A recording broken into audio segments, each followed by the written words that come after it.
আজিৰ ভিডিঅ'ত আমি ক্লাছ 12 চেপ্টাৰ 5 এক্সাৰসাইজ 5.1 13 নম্বৰ কুৱেশ্যনটো আলোচনা কৰিম। এতিয়া 30 নম্বৰ কুৱেশ্যনটোৰ কি দি আছে, তলৰ সংজ্ঞাকৃত ফলনটো অবিচ্ছিন্ন হ'লে a আৰু b ৰ মান উলিয়াব কৈছে। যদি কন্টিনিউয়াছ হয় তেতিয়া আমি a আৰু b ৰ ভ্যালুটো উলিয়াব লাগে। f of x কিমান দি আছে 5 if x less than equal to x plus b if 2 less than x less than 10 আকৌ 21 if x greater than equal 10। ইয়াত চোৱা লিমিট আমাৰ কেইটা দিয়া আছে, দুটা 2 আৰু 10। প্ৰথম আমি কি কৰিম, 2 ৰ পৰা কৰিম x equal 2 হলে আমাৰ ফলনটো কোনটো আহিব, প্ৰথমটো চোৱা চতুৰ্থটো x less than equal, এটো কি কৈছে x ৰ মান 2 তকৈ সৰু বা 2 ৰ সমান, তেন্তে ফলনটো আমাৰ সমান কোনটো আহিব f of x equal to 5। ইয়াত f of x equal to 5, x ৰ ভ্যালু কিমান আমি 2 বহাম। ইয়াত x ৰ মান নাই কাৰণে আমি বহাব নোৱাৰোঁ, সেইকাৰণে f of 2 equal কি 5 পালোঁ। তাৰপিছত আহিম আমাৰ লেফ্ট হেণ্ড লিমিটটো কোনটো হ'ব, লেফ্ট হেণ্ড লিমিটত কি আছে আমাৰ x টো এটো কি বুজাইছে 2 তকৈ সৰু, তেনেহ'লে আমাৰ ফলনটো কোনটো আহিব, আমাৰ 2 তকৈ সৰু বুলি ক'লে আমাৰ এইটো আমাৰ এটো কি বুজাইছে 2 তকৈ সৰু বা সমান, তেনেহ'লে ফলনটো কোনটো আহিব f of x limit x tends to negative f of x equal to 5 আহিব। ইয়াত x ৰ মান ভ্যালু বহাব নোৱাৰোঁ, সেইকাৰণে 5 হ'ল। ঠিক তেনেকৈ আমি কি কৰিম, ৰাইট হেণ্ড লিমিটটো কৰিম। ৰাইট হেণ্ড লিমিটটো আমাৰ কি আছিলে, limit x tends to positive, 2 positive মানে আমাৰ 2 তকৈ ডাঙৰ, তেন্তে কোনটো চৰ্ত আহিব, আমাৰ কোনটো ফলন আহিব, এইটো কি বুজাইছে 2 তকৈ সৰু আৰু 10 তকৈ 2 তকৈ ডাঙৰ আৰু 10 তকৈ সৰু বুজাইছে। 2 প্লাছ মানে আমাৰ 2 তকৈ ডাঙৰ, তেনেহ'লে কোনটো আহিব আমাৰ ফলনটো ax plus b। এটা x ৰ ভ্যালু 2 বহাই দিম, কি হ'ব আমাৰ 2a plus b হ'ল।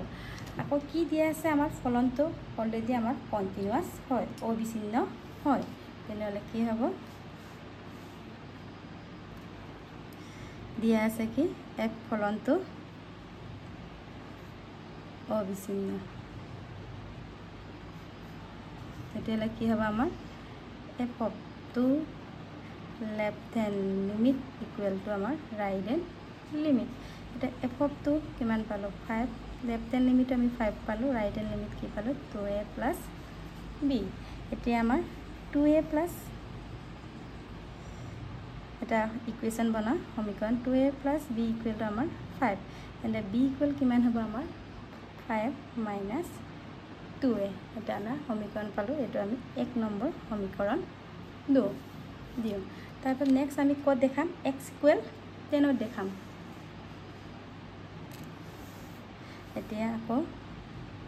এগেইন x ইকুৱেল 10ত হ'লে আমাৰ চৰ্তটো কোনটো আহিব, x ইকুৱেল 10ত এইটো কি বুজাইছে 10 তকৈ ডাঙৰ বা সমান, তেনেহ'লে f of x ফলনটো কি আহিব আমাৰ 21। কি আহিব f of x equal to 21, x ৰ ভ্যালু কি বহাম আমি 10 বহাম। ইয়াত আমাৰ x ৰ ভ্যালু নাই কাৰণে আমাৰ 21। ঠিক তেনেকৈ আমাৰ লেফ্ট হেণ্ড লিমিটটো কি আহিব, limit x tends to 10 negative মানে 10 তকৈ সৰু, তেন্তে চৰ্তটো কোনটো আহিব আমাৰ 10 তকৈ সৰু হ'লে এইটো 10 তকৈ সৰু, তেনেহ'লে ax plus b ফলনটো আহিব। ax plus b, ইয়াৰ x ৰ ভ্যালু 10 বহাই দিলে 10a plus b হ'ল। ঠিক তেনেকৈ আমি আকৌ ৰাইট হেণ্ড লিমিটটো বহাম। ৰাইট হেণ্ড লিমিটটো limit x tends to 10 plus হ'লে আমাৰ কি 10 তকৈ ডাঙৰ বুজাইছে, 10 তকৈ ডাঙৰ ফলনটো আমাৰ f of x কি আছিলে আমাৰ 21ত পৰিছে। এতিয়া x ৰ মান 10 আমি বহাব নোৱাৰোঁ কাৰণে x নাই, তেনেহ'লে কিমান হ'ল 21। আকৌ আমাক দিয়া আছিলে ফলনটো অবিচ্ছিন্ন বোলে, কি আছে therefore ফলনটো f is a continuous তেনেহ'লে কি হ'ব f of tan equal to left hand limit equal to right hand limit. তেতিয়া f of tan কিমান পাইছিলোঁ আমি 21 left hand limit আমি কিমান পাইছিলোঁ tan a plus b আকৌ right hand limit আমাৰ 21 তেনেহ'লে এটা সমীকৰণ বনা 21 equal to tan a plus b আমি আগতে পাইছিলোঁ আমি 1 নম্বৰ সমীকৰণৰ b ৰ মান উলাই থৈছিলোঁ 21 equal to tan a b ৰ মান আমি বহাই দিম b ৰ মান কিমান পাইছিলোঁ 5 minus 2 a ইয়াত লিখা from 1 তেনেহ'লে আমি এইটো ক্যালকুলেশন কৰিম কিমান হ'ব tan a minus 2a কিমান হ'ব 8a আকৌ 21 plus 5 তেফালে আনিলে আমি মাইনাস কিমান হ'ব 21 5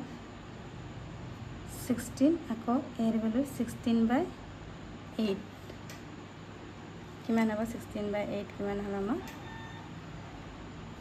2 কিমান পালো a ৰ ভ্যালু 16/8 2 ঠিক তেনেকৈ আমি b ৰ ভ্যালু উলিয়াম b ৰ আমি কি উলাই থৈছিলোঁ ইয়াত 1 ইমপ্লাইজ কৰিম b ইকুৱেল টু আমাৰ কি আছিল 5 minus 2a ইয়াত আমি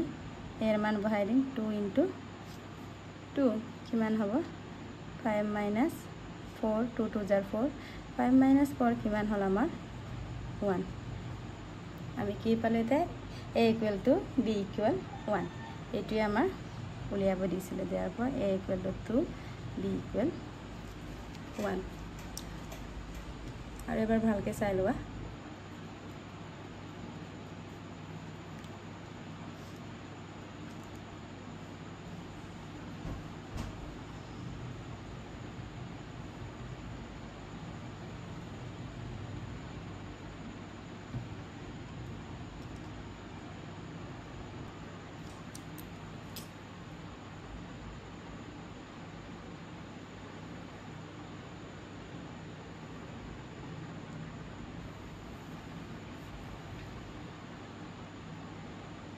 এতিয়া আমি নেক্সট কোৱেশ্চনটো আলোচনা কৰিম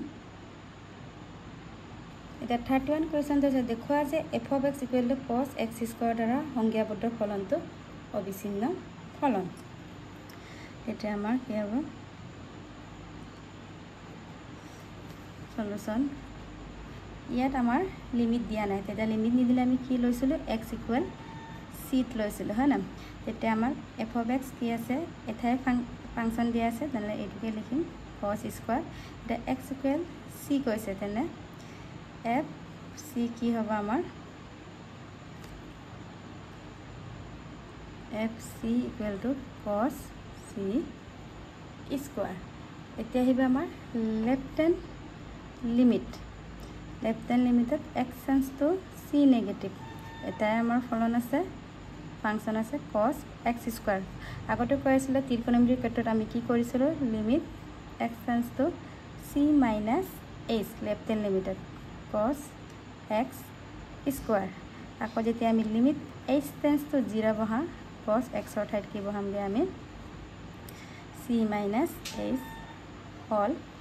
square এটা h ৰ বিলা আমি 0 বহাম লিমিট তে বহালে কিমান হ'ব c minus 0 square x c minus 0 c c square আমি পালো ঠিক তেনে আমি রাইট হ্যান্ড লিমিট টু কৰিম limit x tends to c plus cos x square right hand লিমিটত আমি কি লিখিছিলো x c plus h cos x square যেতিয়া আমি আকৌ লিমিট h tends to 0 কৰো তেতিয়া cos c plus h x অৰ্থাৎ c plus h লিখিম স্কয়াৰ আছে স্কয়াৰ দিলো এটা লিমিট বহাই দিম আমি লিমিট বহালে কি হ'ব cos